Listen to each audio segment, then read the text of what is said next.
Buenos días, profesores y compañeros. El día de hoy presentaremos el siguiente debate titulado Las limitaciones del derecho subjetivo.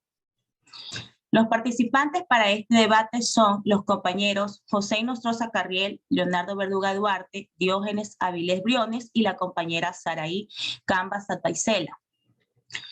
Ellos harán su intervención imponiendo sus propios puntos de vista y defendiendo su postura a favor o en contra sobre las limitaciones del derecho subjetivo.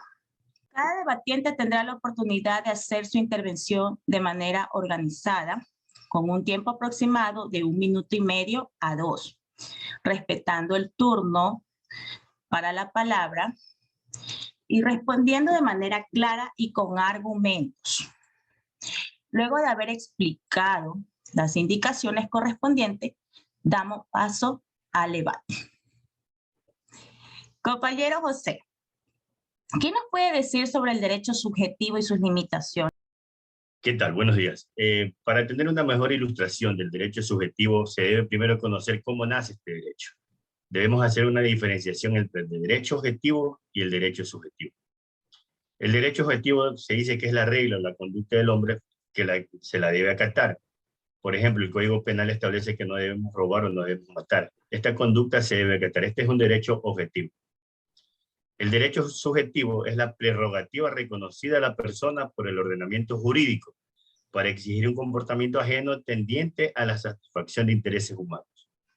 Son los poderes y facultades que tienen los ciudadanos para satisfacer sus propios intereses de acuerdo con su posición, como titulares de los derechos concedidos por las normas y códigos normativos. El derecho objetivo y el derecho subjetivo se relacionan recíprocamente. No puede existir derecho subjetivo si no existe un derecho objetivo. En resumen, podríamos decir que el derecho objetivo es el conjunto de normas que imponen tanto deberes como facultades, pero el derecho subjetivo es la facultad atribuida por estas normas. Muchas gracias, compañero José. Compañero Diógenes, ¿está usted de acuerdo con el argumento emitido por el compañero José? Buenos días, compañero. Me parece una excelente apreciación la dada por el compañero José y veremos algunas de las limitaciones de los derechos subjetivos. Tenemos que el derecho absoluto, el derecho puro y simple, tienen ciertas limitaciones. Estos derechos son muy indispensables para que el hombre pueda cumplir con sus fines naturales y sociales. Y los otros también pueden ejercerse sin el cumplimiento de ningún requisito. Estos derechos tienen muchas limitaciones, como por ejemplo, el libre ejercicio de todos los cultos. Se puede dar este ejercicio, pero debemos mantener el respeto por la moral, las buenas costumbres y el orden público. Es decir, no podemos coartar el derecho de las demás personas. Tenemos también las limitaciones del derecho a la libertad de enseñanza, que queda sometido a la moral y las buenas costumbres. Otro ejemplo, las limitaciones del derecho a reunirse es limitado, siempre y cuando se ejerza pacíficamente y sin armas. Tenemos el derecho relativo también y sus limitaciones. Estos derechos relativos son derechos interpartes y solo pueden hacerse valer contra personas determinadas. Existen limitaciones, como el dejar de pagar un crédito bancario, una hipoteca y demás obligaciones que pueda contraer el ciudadano. Tenemos el derecho originario y que el cual también tiene sus limitaciones. Ejemplo de los límites de estos derechos originarios. Tenemos, por ejemplo, las limitaciones a la identidad indígena, que ellos tienen su identidad, tienen sus propias creencias, pero no pueden vulnerar los derechos de las demás comunidades, sus costumbres, sus creencias, sus tradiciones. Gracias. Algo fundamental que hay que resaltar es que la Constitución de la República del Ecuador nos otorga a nosotros, los ciudadanos ecuatorianos, derechos subjetivos fundamentales, como el derecho al vivir, el derecho a la educación, el derecho al trabajo, el derecho a congregarnos libremente o asociarnos. Son derechos subjetivos fundamentales que nos otorga la Constitución en nuestro país. Gracias, compañero. Compañero Leonardo, ¿qué opinión podría darnos sobre lo que acabó de argumentar el compañero Diógenes? Totalmente de acuerdo, pero también tenemos claro que existen otros tipos de derechos con sus respectivas limitaciones, ¿no? Claro está como los derechos extrapatrimoniales. De acuerdo con lo expuesto anteriormente, nuestro apego a que se reconozcan dos tipos de perjuicios extrapatrimoniales, el llamado daño moral y el daño a la vida de relación, pero respaldamos la limitación a la existencia de otros tipos de daños inmateriales, como en algunos países se reconoce, Ejemplo, en esto el daño estético, el daño a la salud o el biológico. Esta limitación se justifica en la medida que se convierte en un mecanismo de protección y garantía de los derechos de las víctimas.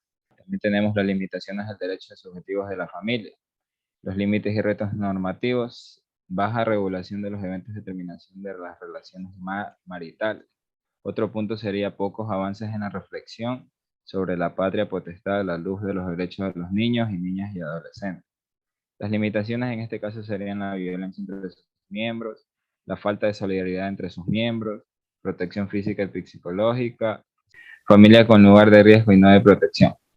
Ya. Otros límites del derecho también serían los derechos subjetivos privados, ¿no? El derecho privado se caracteriza por una atención renovada en los límites a los derechos subjetivos, que emanan derechos ajenos y de los intereses de la comunidad. El problema de los límites que el interés social y de los terceros imponen a los derechos también se plantea en orden jurídico, sustentando el principio de la autonomía privada. Por ejemplo, las cuestiones relativas al cumplimiento de los contratos, el matrimonio, las normas que rigen las relaciones profesionales, el ordenamiento propio de las organizaciones privadas, las controversias que surgen entre las personas en la vida cotidiana. Muchas gracias. Gracias, compañero. Compañera Saray, ¿está de acuerdo que estas deberían ser las únicas limitaciones en el derecho subjetivo? Buenos días con todos. Estoy de acuerdo con el compañero Leonardo. No me aporto de que esas son algunas de las limitaciones que se aplican en el derecho subjetivo, pero cabe recalcar que no son los únicos. Permítanme en esta mañana mencionarles que existen limitaciones para el parte de interés público, cuyo propósito es garantizar la conservación del orden general de la sociedad, imponiendo comportamientos y prohibiciones positivas. Unos ejemplos son los estándares legales de protección al medio ambiente, las reglas de la legislación urbana de protección a los activos de patrimonio cultural y las normas de derecho administrativo mediante la sanción relativa a la conservación del orden político. Existen las limitaciones por razones de interés privado. Esto quiere decir que su nota característica es la regulación de situaciones posibles conflictos debido al ejercicio de los derechos reales. Ejemplo, las relaciones de vecindad o la relación legal. También tenemos los derechos y sus derivados. Estos son el producto de una actividad del titular. Entre las limitaciones de este derecho es que muchos no pueden acceder a la salud o a la educación. Muchas gracias. Algo que me gustaría acatar, ¿no? Hemos considerado todas las opiniones de nosotros en cuanto a las limitaciones del derecho subjetivo, pero debemos recalcar que el derecho subjetivo ejercido abusivamente es ilimitado intrínsecamente por la norma matriz condicional, siendo esta la buena fe que establece en su ejercicio el límite de los derechos para prevenir su ejercicio abusivo, que trae como consecuencia reconocer al afectado los mecanismos de defensa que le permitan rechazar tal abuso inaceptable y contrario al fin descrito de la normativa. Muchas gracias, compañero. Luego de haber escuchado los distintos puntos de vista de los compañeros, he podido darme cuenta que todos respetan la postura del compañero al punto de estar de acuerdo con sus opiniones, pero considero oportuna la argumentación de todas las partes en cuanto a las limitaciones que se ven dentro del derecho subjetivo. Comprendí que derecho objetivo y subjetivo se relacionan entre sí de manera recíproca, ya que el derecho subjetivo nace del objetivo y se basa en una norma jurídica. El principal objetivo de este derecho es satisfacer y gobernar los propios intereses del titular de este derecho. Hemos oído los distintos ejemplos de derecho subjetivo, quienes son considerados, pero también cabe indicar que el derecho a no ser discriminado por razón de sexo o raza, etcétera, también forma parte de este derecho. Hemos escuchado que los derechos absolutos y demás son indispensables para que todo individuo pueda lograr su fin natural y social.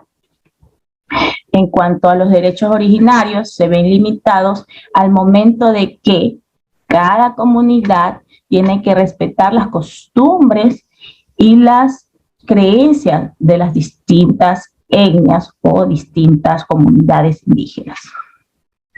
En este momento damos por terminado el debate, agradeciendo a cada uno de nuestros compañeros por su valiosa intervención. Muchas gracias a todos y bendiciones.